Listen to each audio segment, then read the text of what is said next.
porque no te puedo ver entre la multitud. ¿Cómo? A ver. El video, sí.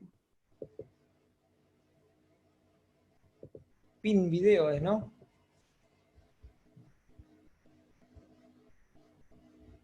¿Apareciste ya? Ahí está. Ahí me deja Ahí te estoy viendo. Ahí me deja Ahí te estoy compartir. viendo. Te hago hospedador, Maxi. Ok. ¿Se escucha bien, gente? Pues tengo un micrófono acá, pero no sé si el de la cámara es mejor. Sí, Sí, se sí, te escucha estamos escuchando. perfecto, Perfecto. Maxi. Bueno, Sí, perfecto. bueno, Todo tuyo, Maxi. bien. Mi nombre, bueno, Perfecto. como dice Alberto, Sí, se escucha bien. se escucha bien, bárbaro. Bueno, vamos a empezar un poco a hablar de lo que son algunas herramientas, ¿sí?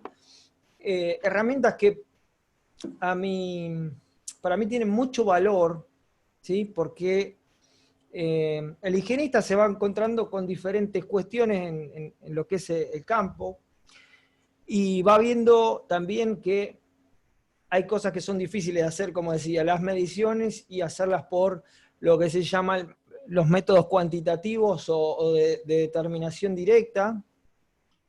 Entonces, bueno, todas estas, digamos, herramientas que voy a mostrar hoy, digamos, son una alternativa, pero no para reemplazar quizá, sino para complementarlo. Ahora lo vamos a ver por qué. Por qué con una medición o dos o tres podemos hacer algo un poco mejor, ¿no? Y bueno, hablando de algo que se llama estimación de Fermi, vamos a empezar con eso porque este personaje de la historia es interesante, fue un físico italoamericano y bueno, él trataba de resolver de cierta manera los problemas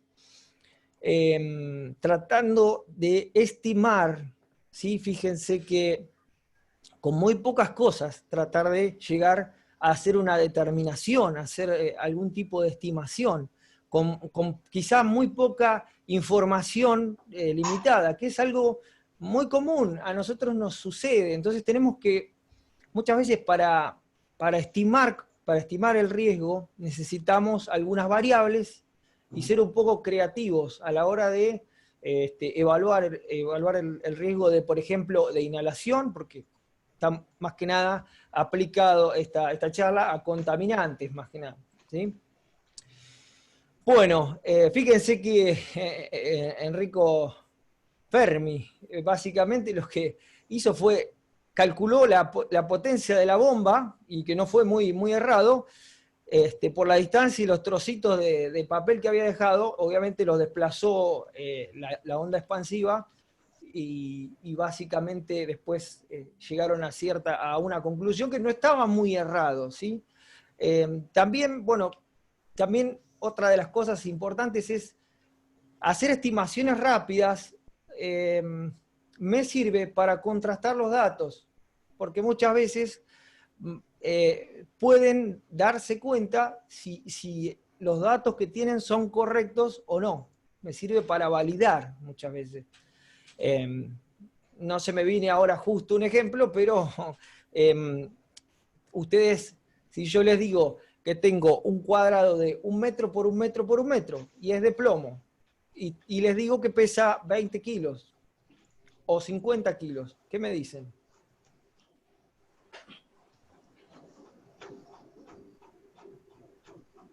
Que no puede ser. Es imposible. ¿Por qué? Porque ya conoce la densidad del plomo. Entonces, siempre va a partir de alguna variable conocida, uno puede imaginarse y tiene que hacer esos modelos que constantemente los estamos haciendo en la cabeza y los estamos trabajando, pero no nos damos cuenta. Y en higiene industrial es exactamente lo mismo. A mí me gusta la higiene porque precisamente la AIA la define como ciencia y arte. Es cierto, porque necesitamos hacer un poco de arte en cuanto a que el arte por el tema de la creatividad para llegar a un resultado, porque no todas las empresas son iguales, y bueno, van a ver que si empezamos a aplicar este tipo de instrumentos, herramientas, va a ser más rica la evaluación y vamos a fallar cada vez menos, vamos a estar siempre un poquito más cerca de de la exposición real. Bueno, primero que nada, algo de lo que habló Alberto, es que la metodología que él había comenzado a desarrollar es que tiene escenarios de exposición. Es una de las primeras cosas que se ve en un modelo, o cuando uno tiene que hacer alguna estimación, que en este caso es estimación indirecta cuando hacemos algún modelo, ¿sí? Porque no vamos y medimos y, bueno, ya está, cuantificamos una determinada concentración, sino que, bueno, vamos a estimar una exposición o dosis, ¿sí? Con algunas suposiciones y algunas inferencias, o sea que no vamos a tener siempre todos los datos. Entonces hay que ser un poco creativos. Así como hizo Fermi, agarrar y decir, bueno, ¿cuál es el efecto? Si él lo vio con un efecto, ¿sí?, que causaba, no lo vio, no midió la energía, no midió, simplemente lo estimó. ¿Cómo? A partir de cosas que ya conocían, que era la distancia de los papeles. Bueno, esto es lo mismo.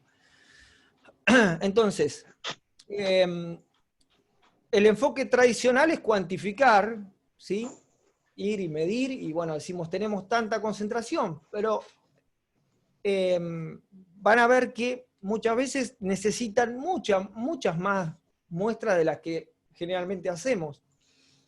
Y entonces ahí es donde tiene la limitación la parte de cuantificar.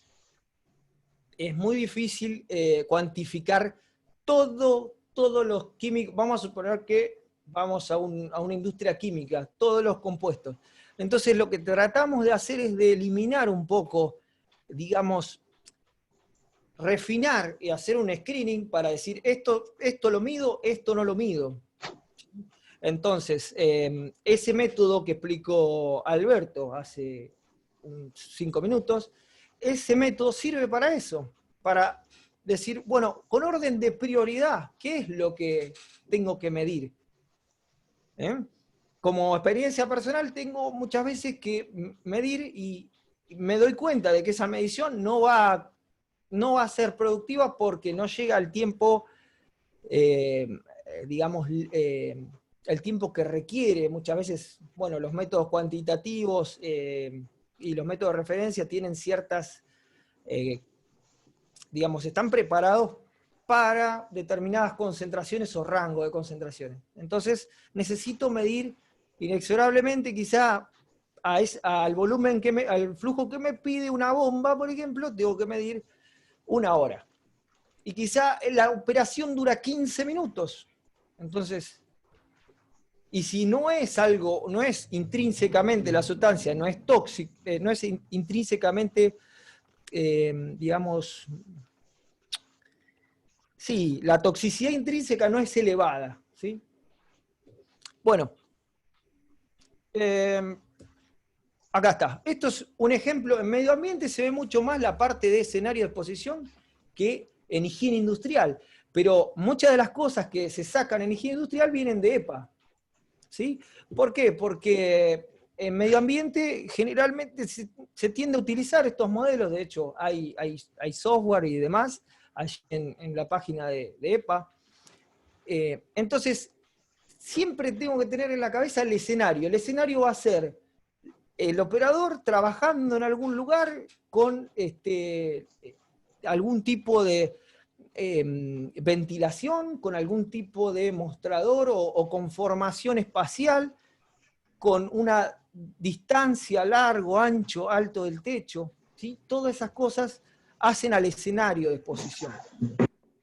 Es muy importante que hay veces, lo que pasa que, ¿cuál es nuestro problema? Que yo lo vengo diciendo en 2 o 3 veces que pude con el tema de evaluación de la exposición, es que esto tiene que ser muchas veces al revés, porque el consultor va y no conoce. Entonces los que tienen tiempo para desarrollar ciertas cosas son aquellos que están internamente en la empresa y pueden hacer de a poco estos modelos, estas estimaciones y ver cuál es el compuesto que tendría que medir, ¿sí?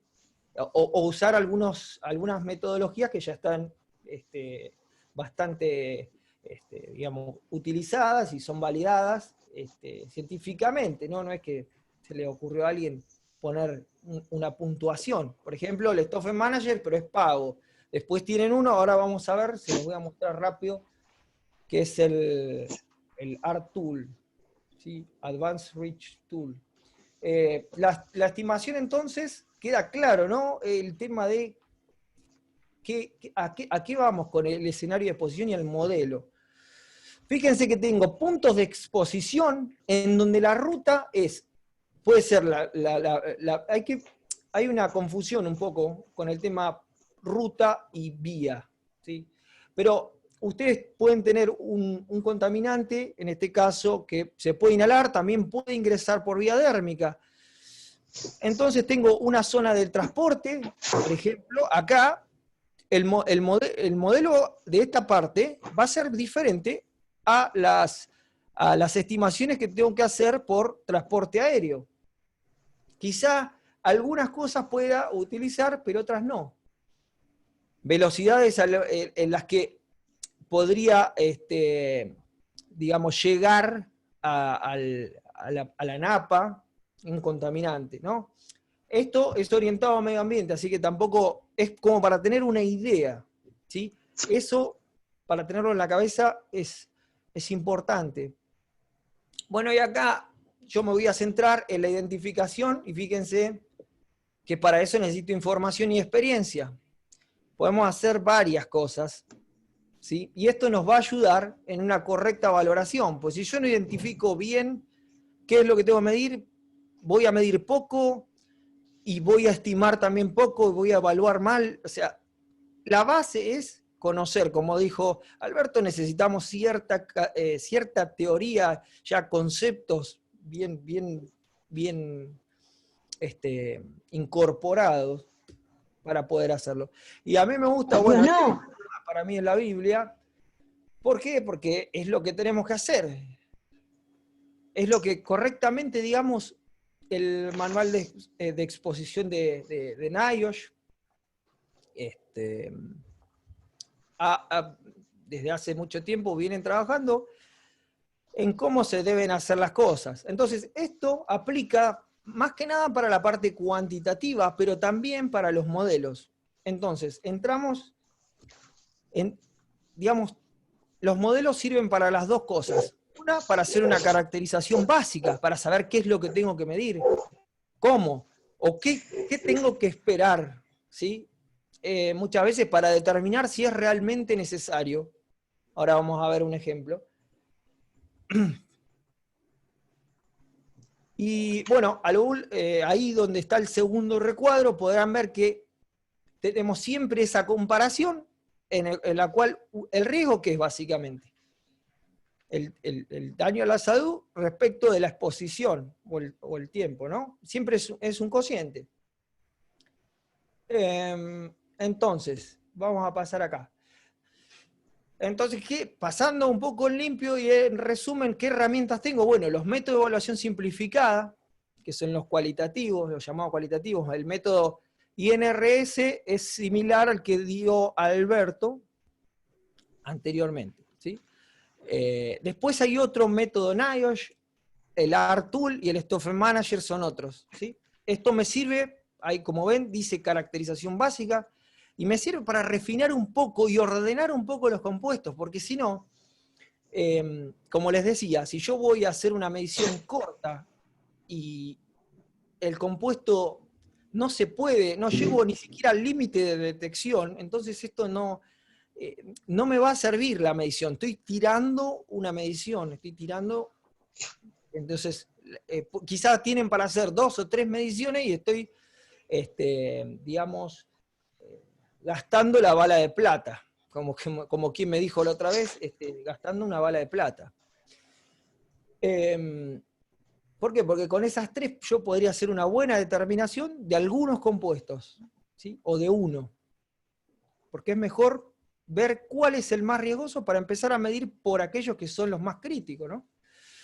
Bueno, datos de monitoreo, esto lo vamos a dejar, porque esto es lo que sería directo, pero ahora me gustaría agregar datos sustitutos, que esto existe en bases de datos, por ejemplo, la base de datos de Mega, ¿sí? En Alemania. Entonces, allí en esa base de datos tienen un montón de mediciones que fueron recolectadas y tienen análisis a montón de todas las mediciones que se hicieron, por ejemplo, en carpinterías, por ejemplo, vamos a suponer, un determinado agente en material particulado en carpinterías. Entonces, ustedes pueden llegar a estimar con cierto, ahora vamos a ver, con cierto factor de seguridad o con la parte de estadística predictiva entonces ahí es donde ustedes pueden tomar esos datos sustitutos para ustedes poder hacer alguna estimación a priori que les diga si es necesario o no medir. Y los modelos de simulación, el modelo básicamente, ahora vamos a ver, esperen que esto es lo que yo les explicaba de la base de datos de exposición, ¿sí? Que está en alemán, se puede traducir igual en alemán, en inglés creo que está. Así que bueno, es una compilación de muchas mediciones. En España tiene lo mismo, pero de vibraciones.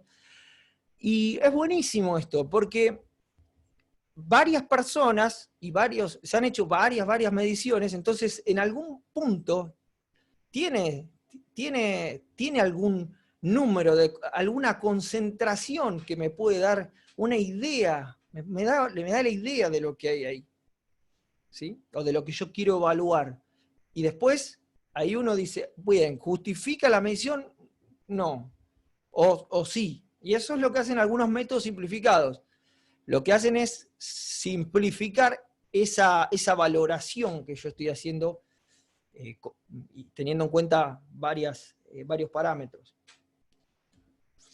Entonces, ¿qué es un modelo? Básicamente, un modelo es lo que hacen los científicos en un laboratorio, porque no es más que un planteo de una situación, se trata de explicar o tratar de entender cómo funciona, y después tratar de comprobarlo.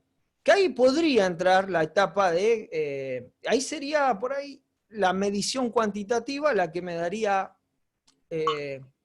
la idea de si acerté o no con esa evaluación que hice, previa, o esa caracterización previa.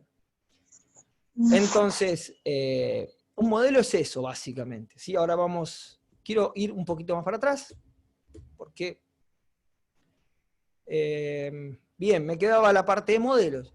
Modelos es para simplificarlo, hay diferentes tipos de modelos, puede ser modelo matemático, físico-químico, pero lo que tienen que entender es que un modelo es algo que ustedes crean, ¿sí? o imaginan, y tienen parámetros de entrada y de salida, ¿sí? O sea, es un input, ustedes van a tener varias cosas, en este caso, contaminantes en aire, ¿qué podría ser? Por ejemplo, una de las variables es dónde se transmite. No es lo mismo que vaya por el agua que vaya por el aire. Entonces, la tasa a la que se emite, ¿sí? Y muchas veces dónde va a caer, los puntos que eso lo van a dar algunas ecuaciones y demás que ya están estudiadas. Bueno, y acá por muchos son bastante... a mí siempre me preguntan esto, de decir, ¿pero eso lo podés aplicar? Bien, si en la resolución 295 no habla de cómo uno tiene que hacer una determinación y una valoración, simplemente dice, usted tiene estos valores de referencia, pero si ustedes entienden de dónde salen los valores, va a ser mucho mejor, ¿sí? Eso sale de un análisis de riesgo toxicológico, o sea que, digamos, ustedes tienen que empezar a buscar esas cosas para entender todo. Una vez que saben de dónde sale, por ejemplo, un TLB, pueden empezar a mejorar digamos, a refinar el análisis. ¿Por qué? Porque ya saben a dónde apunta. Si el TLB, muchas veces hay TLB que constantemente se están renovando, y esto tiene que ver ¿con qué? Con el avance tecnológico y la parte epidemiológica, y bueno, porque hay veces que los efectos crónicos se ven a muy largo plazo. Entonces, fíjense que nuestra legislación es del año 79, y en algún momento dice, ¿sí?, en el artículo 61, la técnica y equipo de muestreo y análisis a utilizar deben ser aquellos que los últimos adelantos en la materia aconsejen. Lo está diciendo la ley. Si yo no tengo algo que me dice, yo puedo elegir una norma, puedo hacer algo que tenga un fundamento, no porque a mí se me ocurre. Si tiene fundamento y es algo que son adelantos en la materia, en este caso higiene industrial, pueden hacerlo. Lo dice el capítulo de contaminación ambiental. Entonces, esto cuando lo vi me quedé perplejo, porque digo, bueno, ya está, esto es algo que me permite, ¿sí?, siempre y cuando no vaya en contra de la resolución 295. Siempre que sea para mejor, no hay problema, porque algunos me dirán, y pero eso no me lo van a aceptar. Pero no es para que lo acepten, es para hacer el estudio más completo, porque en realidad el estudio, ¿para qué sirve? Para proteger al trabajador. Como yo digo siempre es, ¿qué voy a hacer con una medición? ¿Cómo puedo yo extrapolar esa medición a toda la gente vamos a suponer, de un grupo de trabajadores? ¿Sí? ¿Cómo lo puedo extrapolar? Si son 30 y hago una medición. No, es imposible. Es imposible, estoy en una nube que no puedo hacer una valoración, no puedo decir esto es así, o es probable que esto sea así, porque esa tiene que ser, nunca esto es así, sino que es probable que esto sea así, o es posible. Esa es la manera en la que por ahí tenemos que hacer los estudios, y no tanto una comparación con el TLB. ¿Sí? Eso sería buscar el índice de riesgo, el índice de exposición.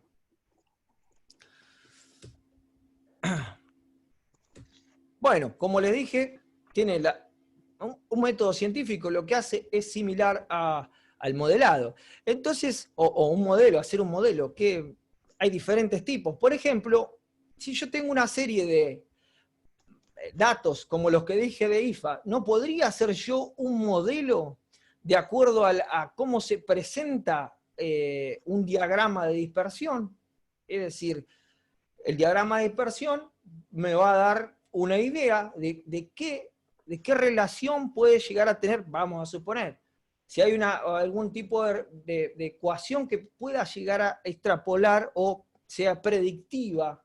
¿Sí? Entonces ahí estoy construyendo un modelo matemático para llegar a establecer o tener una idea, ¿sí?, de a dónde tienden los datos, a dónde tienden los datos de exposición que están en bases. O sea, eso tiene que estar guardado. Aquí no tenemos, pero sería ideal. Bueno, acá en una parte, a ver que yo quiero, no sé si ven el puntero, lo ven, sí, ¿no? Porque tengo que correr. Fíjense, por un lado está la información de la industria, bueno, gubernamental o de consultoría, la parte de las publicaciones, que es lo que decía anteriormente.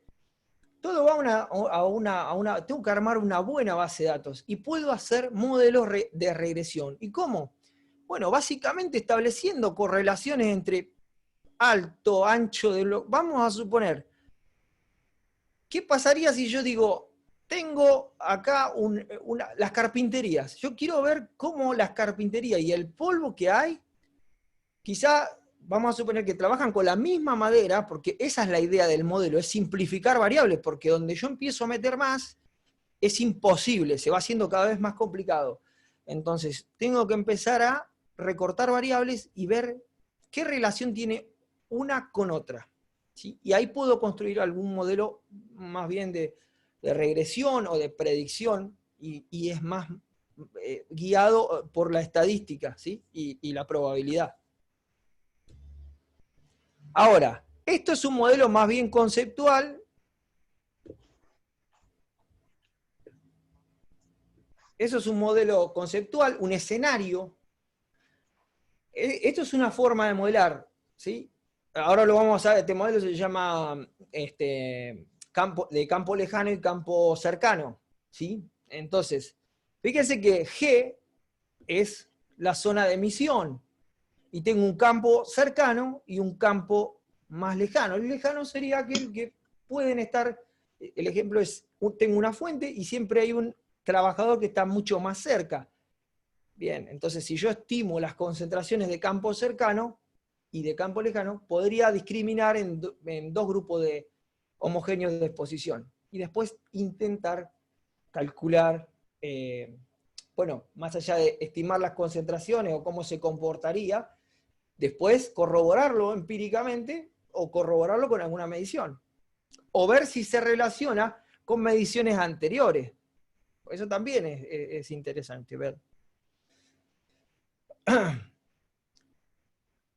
Bueno, es un modelo de entrada de aire, salida de, creo que, o sea, se mantiene un equilibrio porque tenemos ventilación, o sea, aire que entra, y bueno, tenemos la parte de emisión.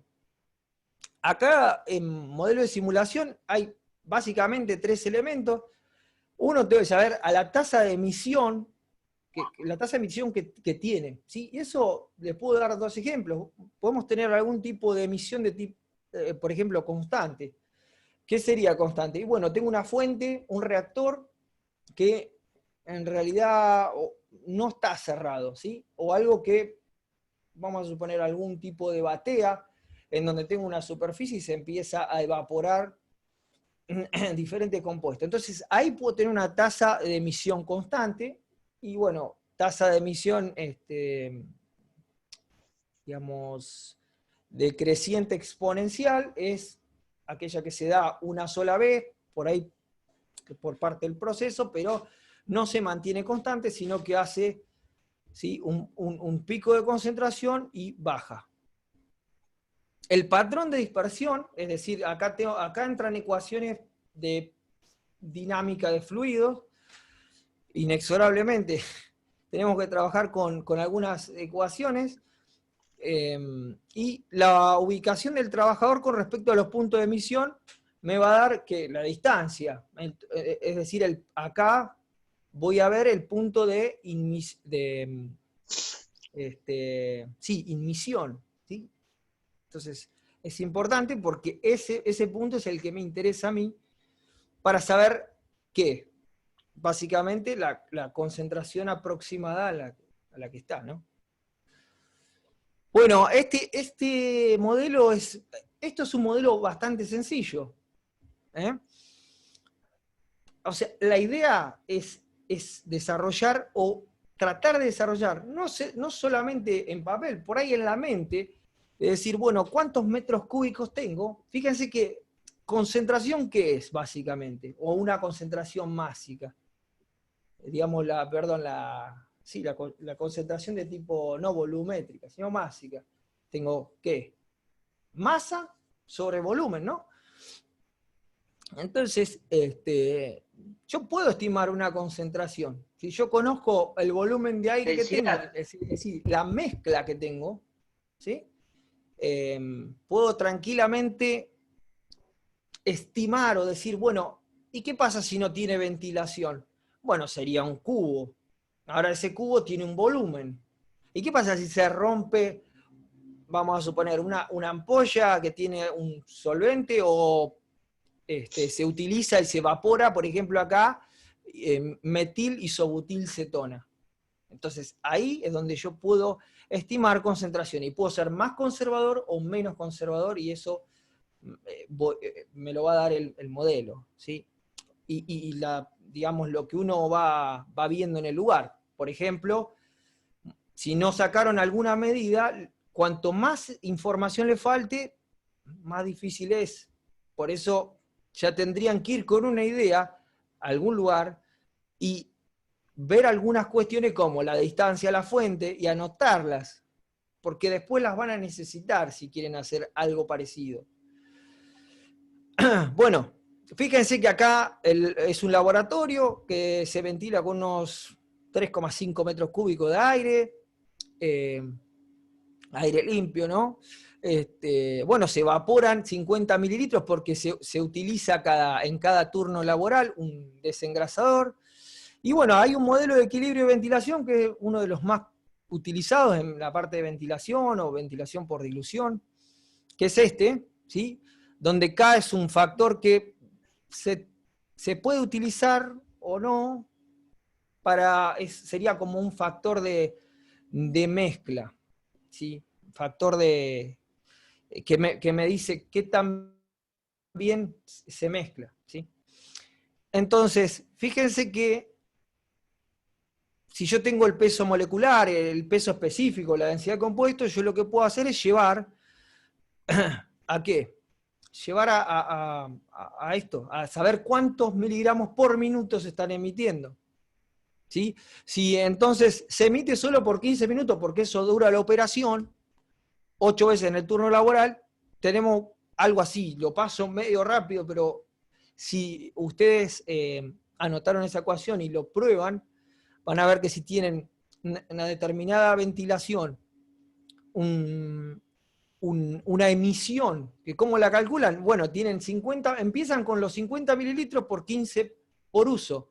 Por 8 usos, ahí estoy estimando, digamos, la concentración. Yo quiero estimar la concentración ponderada en las 8 horas. Entonces, me da que tengo casi 500 mililitros por minuto en toda la jornada. O sea, si lo que hago es ponderar, ¿no?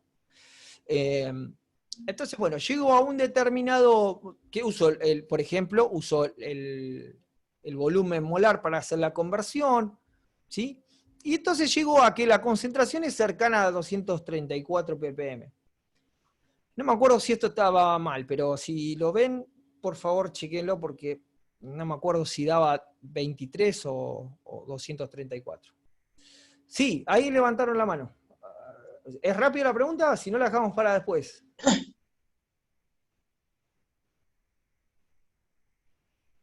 Tic-tac. Bueno, la dejamos para después. Ahí Giselle levantó la mano. Bueno, entonces, después se puede empezar a complicar. Entonces tenemos, fíjense, tasa de emisión.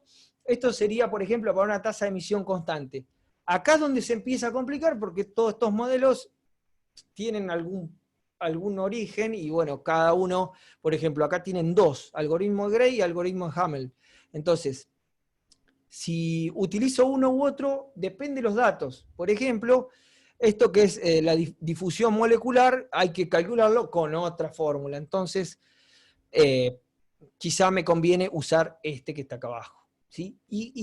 Por ejemplo, que esto tiene un porqué, o sea, tienen que ver qué herramienta utilizan, porque este algoritmo precisamente lo que hace es estimar la cantidad de, fíjense en la parte de arriba, que está la descripción, que se utiliza para cuando tengo, por ejemplo, la situación de una batea, una emisión constante, no para cuando tengo un puff, ¿sí? O digamos, una emisión instantánea y de decreciente exponencial.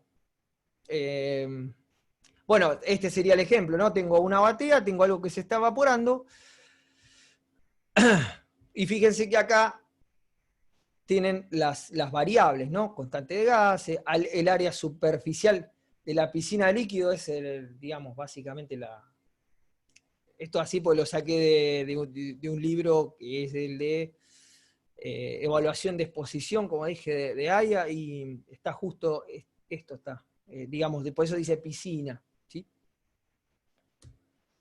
Bien, bueno, algunos de los modelos que se utilizan dentro de la evaluación de la exposición, es decir, dentro del comité de AIA, lo nombro porque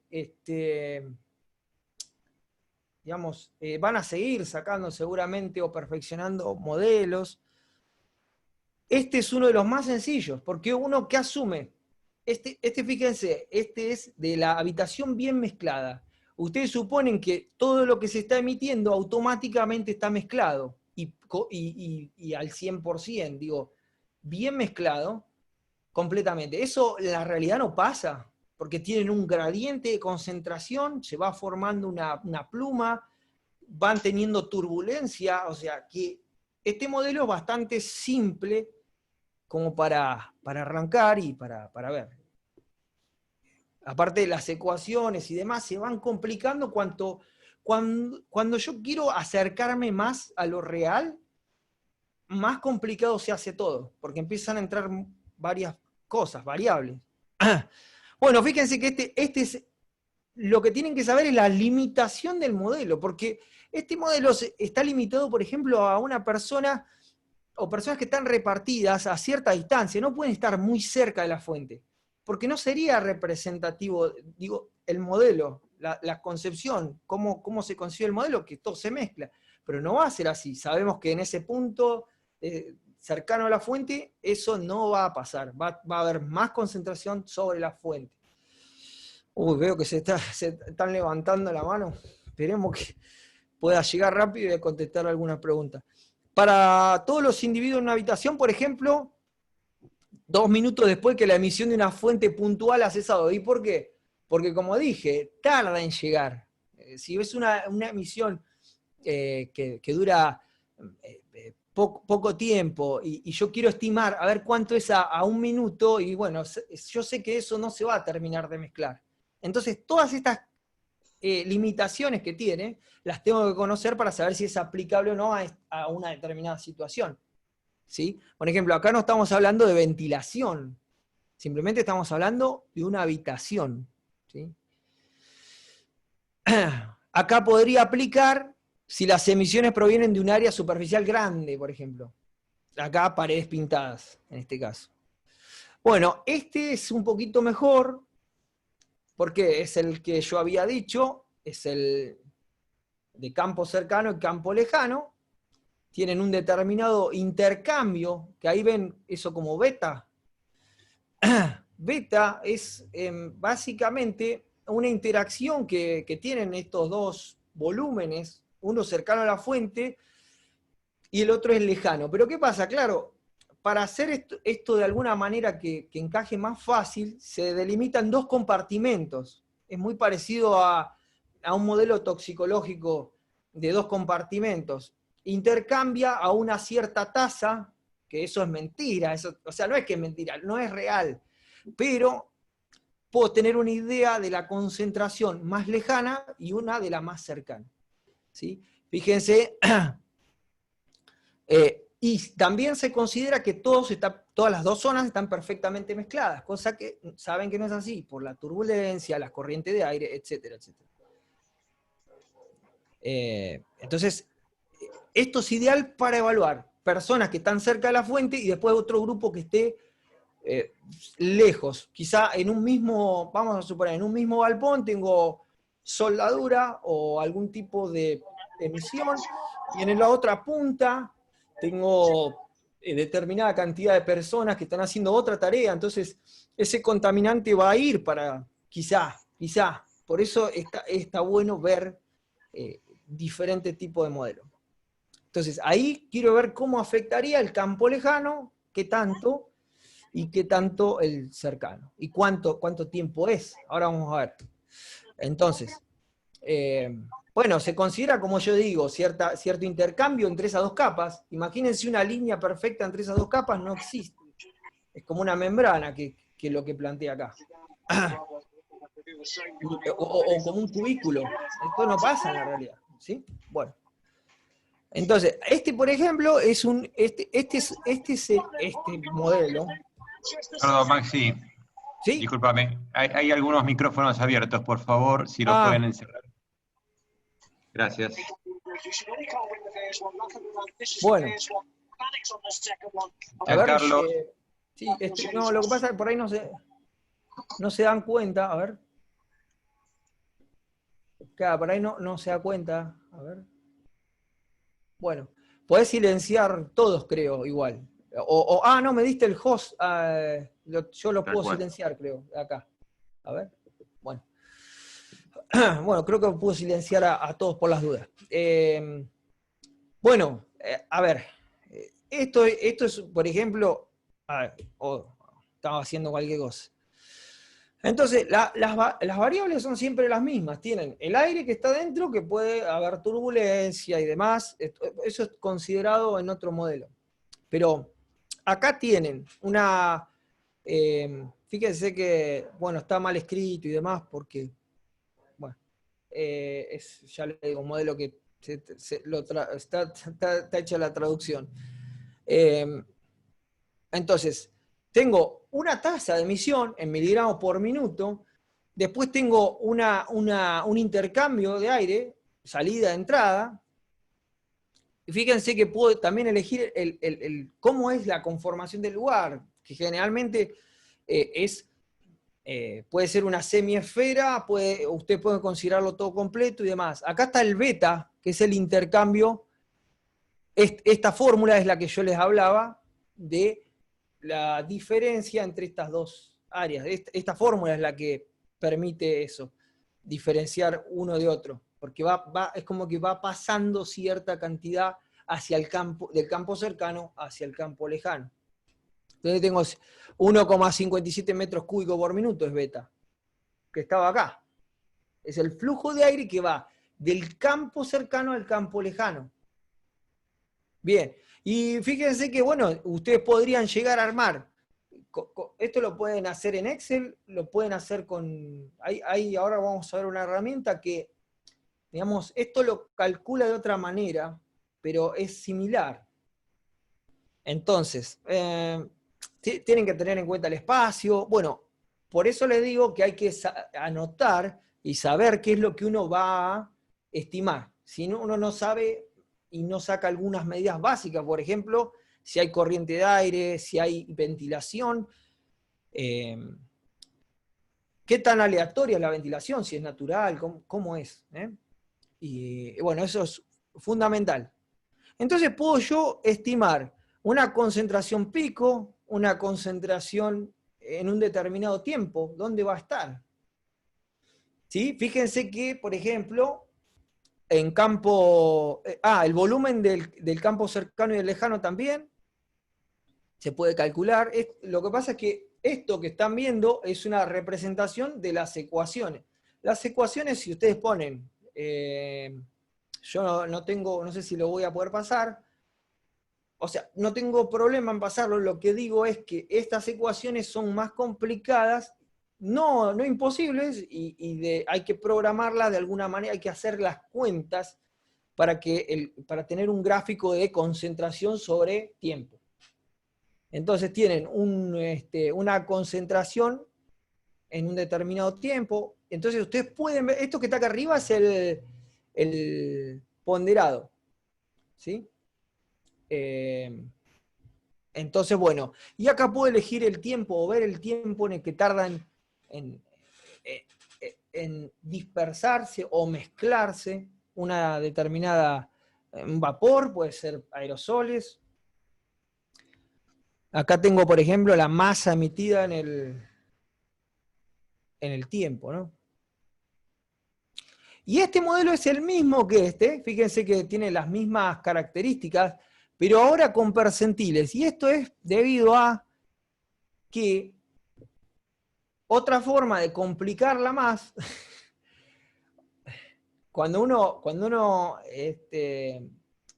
uno se quiere acercar, como decía, a lo real, ustedes saben que hay dos tipos, a su vez, quiero explicar que hay dos tipos de modelo. Uno que juega más con la probabilidad, ¿sí? Que por ejemplo, utilizando el método de Monte Carlo, que es recomendado ¿para qué? Fíjense que dice tasa con Z, son errores de traducción. Bueno, el tema que yo explicaba acá es que puede ser un modelo determinista o un modelo estocástico. ¿Qué quiere decir con esto? Que yo puedo agarrar 2 o 3 variables. Esto también lo pueden hacer ustedes, es decir, no es que estos modelos son los únicos, ustedes pueden hacer su propio modelo y estimación. Entonces dicen, bueno, yo quiero que cambie. Vamos a suponer que una vez hicieron una medición y les dio, no sé, determinada emisión o midieron cerca de la fuente y saben más o menos la concentración a la que estaban. Entonces pueden llegar a estimar, ¿sí?, de alguna manera la emisión. O por ejemplo la ventilación. Y yo tengo rangos. Yo sé que eso normalmente no pasa. No tengo un valor y eso es el efecto, digamos, el cálculo determinista. Para un input tengo un output, es decir, una salida, una entrada de datos, una salida. Ahora, ¿qué pasa si yo agarro y digo, bueno, pero yo quiero que calcules aleatoriamente entre este rango, que puede ser un máximo y un mínimo, o un máximo y el medio? Ese sería el más apropiado, no el mínimo, porque de alguna manera es para no subestimar el riesgo, porque son números aleatorios. Entonces, esto puede trabajar, digamos, estos modelos con Excel y hacer algún tipo de modelado con el método de Monte Carlo. Lo que dice es que lo que pasa es que hay veces que tienen que hacer muchas, lo que llama iteraciones o muchos cálculos. ¿Sí? Se hace una y otra vez, una y otra vez. Entonces, lo que va haciendo es ver cómo, para que se den una idea, es como si tirasen, ahí que está la forma del dadito, una y otra vez, una y otra vez. Entonces, al hacer tanto, ahí puedo llegar a estimar un poquito más los percentiles, ¿lo ven acá? Entonces, puedo tener algún tipo de idea de cuáles van a ser los rangos, porque son azarosos, y el azar interviene en la realidad. Entonces, es como acercarme un poco más a lo real. El determinista puedo utilizarlo también, pero se utilizan estos modelos, y bueno, hay otras cosas más que se están empezando a utilizar. Obviamente, con la tecnología cuando avanza, se van creando, por ejemplo, las versiones de Excel son más potentes, los ordenadores también. Bueno, este es uno de los modelos, sí. 5 minutos finales, ¿eh? ¿Sí? Bueno, este es uno de los modelos que es complicado. ¿Ven? Acá tienen, de este lado, tienen esto. Una transmisión, una dispersión. Entonces, esta persona, de acuerdo a lo que expliqué, en campo lejano o cercano, ¿qué concentración le asignaría? La de campo cercano. ¿Se entiende cómo funciona? Y a su vez, además, si es campo lejano o cercano, tengo que ver si es una emisión constante o no. Por último, una de las cosas que hay que hacer es estimar dosis efectiva. Esto por ahí no se hace, pero hay que empezar a tratar de hacerlo, porque es importante para lo que es la determinación del riesgo. Ustedes saben que tienen los límites de exposición. Bueno, esos límites de exposición no salen de un repollo, sino que realmente hay un análisis de riesgo toxicológico. ¿Con qué lo hacen? Con base de datos. Así que es interesante que con una base de datos, por ejemplo, PubChem, que yo uso, tienen un montón de, por ejemplo, estudios de dosis letal, estudios de concentración-efecto. Entonces, todo eso me permite a mí, en algún punto, determinar con cierta cautela, cuando no tengo un TLB, lo puedo hacer a través de un análisis de riesgo toxicológico minucioso. No es que le ponemos 1 porque sí. No. ¿Sí? Porque hay muchos compuestos que no tienen TLB. Y esto de la exposición, perdón, del modelado, también sirve para el modelado toxicológico o tener una idea de cómo hacen para obtener los TLB. Los TLB salen de información toxicológica, epidemiológica, que va surgiendo con el tiempo y con diferentes estudios. Así que, bueno, por ahora, muchas gracias, y creo que me ha quedado algunas cosas, pero espero haber sido claro, espero haber brindado algún tipo de herramienta que les sirva, y bueno, estaremos en contacto en algún momento. Por ahí saquemos lo de la parte dérmica, que no vamos a llegar ni llegaríamos con el tiempo. Así que bueno, les agradezco que me hayan dedicado un tiempito. Gracias, Maxi, por tu tiempo. Si te parece, hay 2 preguntas que yo quisiera volcar, una para vos, una para los dos. En primer lugar, pregunta, ¿qué sustento legal tiene los métodos cualitativos. Vos la contestaste la pregunta, yo también la contesté, pero sería bueno que la volvamos a Claro. responder. Es decir, si yo determino que el riesgo es bajo, ¿lo puedo sustentar legalmente ante una enfermedad profesional? Te la dejo a vos. Mirá, bueno, el tema legal, yo lo hablé la otra vez, el tema pericia, yo no tuve la oportunidad, pero me hubiese gustado. ¿Por qué?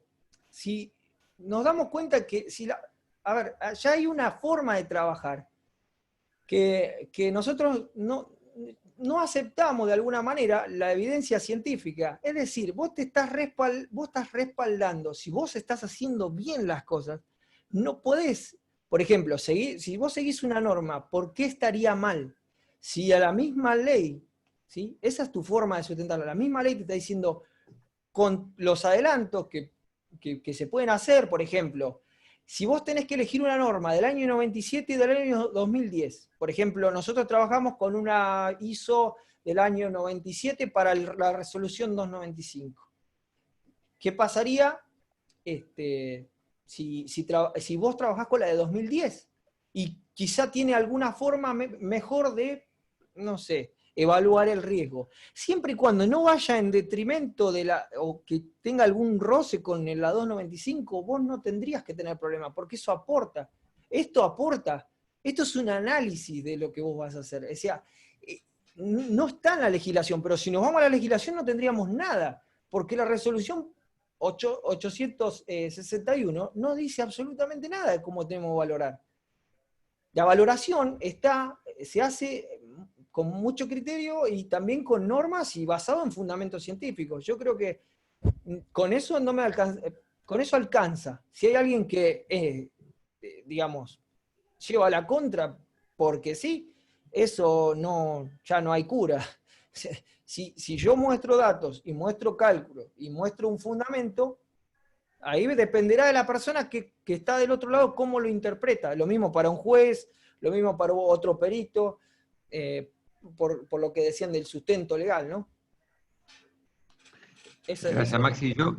Yo agregaría un poco a lo que comenta Maxi, que ustedes tienen que tener en cuenta que estas metodologías vienen a agregar a lo que ya tenemos, es decir, las mediciones cuantitativas ya existen, y es simplemente hacer un balance de la cantidad de mediciones que se deberían hacer frente a la cantidad de mediciones que se hacen. En ese balance ustedes van a ver muchísimas empresas, puestos de trabajo que no están siendo evaluados. Cuando uno incorpora la evaluación cualitativa, lo que le está dando es una herramienta al profesional para tratar de justamente priorizar y decir a la empresa, mirá, no querés evaluar todos, pero en estos puestos tenés que hacer realmente una medición porque de mi evaluación cualitativa logré esta priorización.